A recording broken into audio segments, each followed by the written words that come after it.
So Better Call Saul has officially come to an end, and although most viewers seem very satisfied with the poetic crime and punishment style ending, others are not so pleased.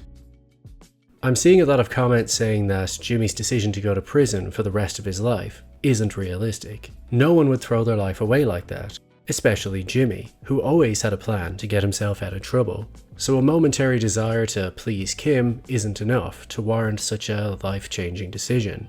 Now in my view, that's the point of the decision, that it's Jimmy sort of accepting that he can't change. As we saw in Omaha, if he's back on the streets, one way or the other, he will find himself back scamming and lying and stealing, that he can't resist temptation.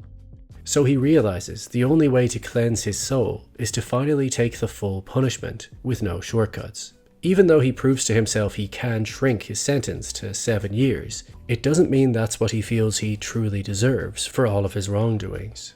Let's not forget that after all his actions, his brother burnt himself alive, Howard was shot dead in front of him, Kim is traumatized and divorced him, not to mention all the moral infractions he engaged in with the cartel. So I've come up with 8 alternative endings to explore. Obviously these are just for fun. I'm not saying they're all better than what the writers went with, but they're alternative endings to consider what might or might not have worked and why. Some options include parts of the black and white episodes, and some scrap them entirely, to see if we can figure out if the writers made the right choice.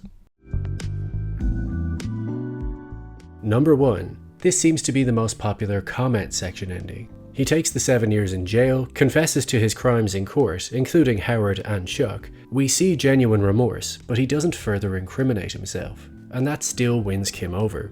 She visits him in jail and we can still see there's a spark between them, and intuitively know she'll be waiting for him when he gets out. And then after 7 years he can go be a moral person doing charity work when he's out of prison, instead of throwing his whole life away. This ending would tick a lot of boxes, as let's face it, it's very similar to the original, just he gets out after 7 years. But if he did that, would it really make us feel that anything has changed for the character? Not really. If Jimmy is back on the streets, is it not likely he would end up scamming people again once he gets bored? And is 7 years really long enough for all the crimes he committed? Now some of you may think that acting as a lawyer for the cartel and laundering drug money isn't that bad of a crime compared to, say, murder, like other characters committed. But if anything, his ability to shrink his sentence down to 7 years is the unrealistic part. And if they had actually gone with that, we'd all be sitting here saying, well, that was too easy. The original moral of the story is meant to be that crime doesn't pay, and that you eventually must face punishment for your sins. But if he's out in 7 years, it would be a happy ending for him and Kim, and there'd be no particular message or demonstration of actual change, as we've seen Jimmy give an emotional speech before. With a notorious liar, actions speak louder than words. Number 2. When he gets made by Jeff in the taxi in shopping mall, he calls the Hoover guy and gets transferred to Georgia, which is right next to Florida. Jimmy can't resist it and has to go out of his way to see Kim, only to discover she's living a boring life, not fulfilling her potential, working as a pen pusher for a straight-laced businessman. Jimmy thinks they both deserve more, so he starts trying to scam Kim's new boss to pull her back into his world. And for a moment, she finds it satisfying, and we see that spark between them. But when they arrange to meet for dinner that night, the police arrive instead of Kim. She's the one to sell him out and put him away. He gets 15 years, and when Kim has a final sit-down visit with him in prison, he sees the error of his ways, says she did the right thing, and reveals he can't stop thinking about what he could have done differently.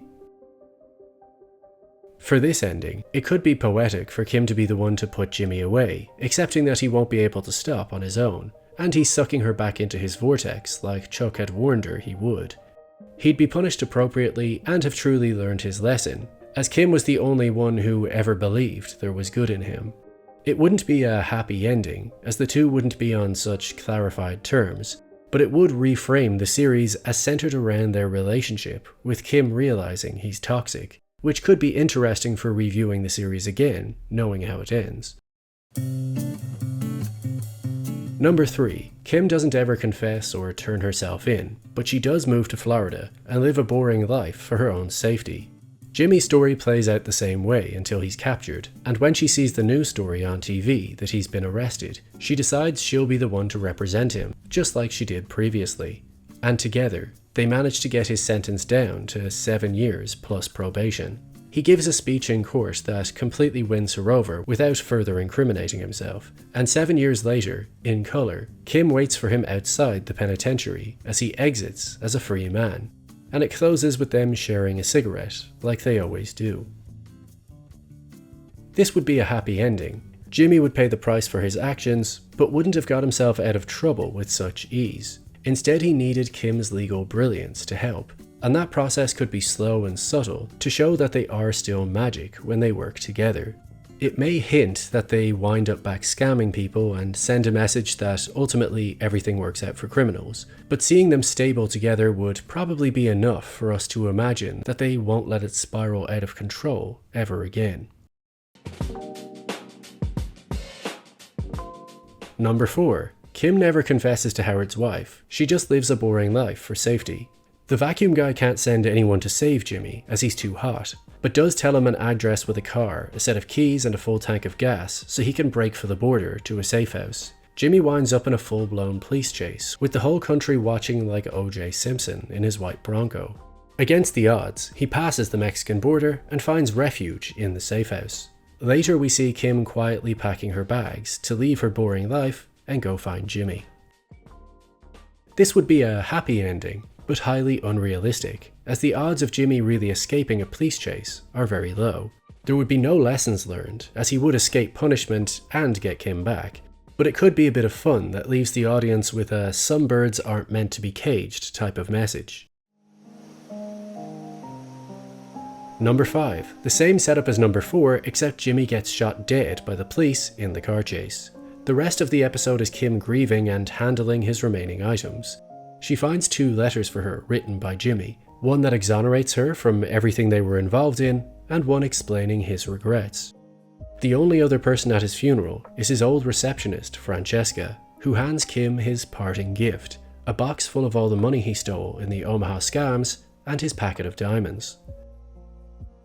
This would be a grim ending for Jimmy as he goes out in a blaze of glory, but getting killed in a car chase could be poetically linked back to Mike's speech about how the small choices you make put you on a road. Sometimes those choices seem small, but they put you on the road. And this would literally be the end of the road that Jimmy could never get off. His letters afterwards could give us insight into whether or not he changed, and Kim would now have a similar choice as Jimmy had in season 1 with the Kettlemans, to either hand over the money to the authorities or keep it for herself. And if she kept it, we would know that maybe Slippin' Kimmy is in her future, as now she's back on her own destructive road. Number 6. Rather than getting caught by the police, the new cartel find Jimmy in Omaha and abduct him. As let's face it, just because Gus, Eladio and Walt are gone, doesn't mean there won't be a successor. This new kingpin wants to use Jimmy's intimate knowledge to learn how to get away with everything. Jimmy will have no choice in the matter, as he's a wanted man, so he's kept underground as a secret prisoner. These new drug lords are so violent that when Jimmy finds a way to trick them and escape, he runs straight to the police to turn himself in. He's placed in a maximum security prison for life, just for his own safety. Kim visits him in jail, still proud that he turned himself in, regardless of his motivations, but he never sees the light of day. This would send a similar crime doesn't pay message, and suggest that the drug world itself is a prison of its own that its members can't escape, just like Nacho. Jimmy has spent his whole life ducking responsibility, but maybe he just needs to get in so far over his head to finally embrace Chuck's system of punishment. He wouldn't be redeemed, but ironically his last scheme would involve trying to place himself in police custody instead of avoiding it. Number 7. After smashing the urn over the cancer patient's head, Jimmy is horrified at who he's become. Instead of helping Jeff, he decides to go back to Albuquerque to visit Chuck's grave. There he gives a speech telling Chuck he was right, and turns himself in. He gets 20 years and doesn't put up a fight. Kim visits him because she admires that he took her advice and handed himself in. When we see Jimmy walk back to the prison yard, we discover Huel is in there with him, Together they're running poker games, offering dodgy legal advice, and pulling small scams with inmates. So we can see that he never really stops being Slippin' Jimmy, but now he's not hurting anyone innocent. This would suggest he's earned the freedom to be who he truly is through imprisonment. He would be acknowledging the rules of the outside world and accepting he can't obey them. But he would have a lesser sentence, so we can at least hope he manages to get out one day, even just for a year or two. However, given he's still pulling scams, it would suggest that he's not that remorseful about what he's done, but the decision to turn himself in would say something about his character. It would leave viewers that don't want him to change with a more upbeat, energetic tone, and concluding that maybe he can't completely change, but he can be contained. And number 8, Jimmy gets busted during the mall heist and goes to jail. The cops in Omaha are simple-minded and don't figure out who he really is, as his fake ID checks out, just like it did in the hospital. He needs a lawyer, so he calls Kim, who isn't traumatized in Florida, but mostly bored. She comes to help him and gets him out on bail. They go for a drink to talk, and before you know it, for old time's sakes, they decide to play the old Viktor and Gisele scam again. It reignites something inside of them, and they both make for the Mexican border to go live on a paradise beach, pulling petty bar scams on tourists, just like they did to Ken, every day. As let's not forget, they did say that would be an ideal life in season 2. Hey, wouldn't it be great if we could do that every night? Yes, it would. This would be the most uplifting option, the type of ending you'd see in a fun romp movie. But with so many tragedies throughout the series, it may undermine the horrific reality of this lifestyle and the consequences inflicted upon the rest of the world. If you just want Jimmy and Kim together again, happy and not getting into too much trouble, then this is the nicest ending possible. It just depends on whether you believe Kim could really let everything go and ever go back to petty scams after all that's happened. So those are my 8 alternative endings, or at least the first that came to mind, as obviously there's countless other options I didn't even list. Jean could have decided to tie Marion up or choke her to death. When running from the police, Jesse could have pulled over and said, "Yo, let's go break bad, bitch." But I didn't think those were particularly serious considerations. But what did you think of Better Call Saul's real ending? Did you come up with your own alternative you would have preferred? Or do you believe the writers got it just right? Let me know in the comment section. If you enjoy content like this and want to see more of it, please do consider supporting me on Patreon, as it really does make a difference to how much content I can pump out. Or if you can't afford that, then simply like the video, subscribe, and leave a comment down below to help the algorithm do its thing.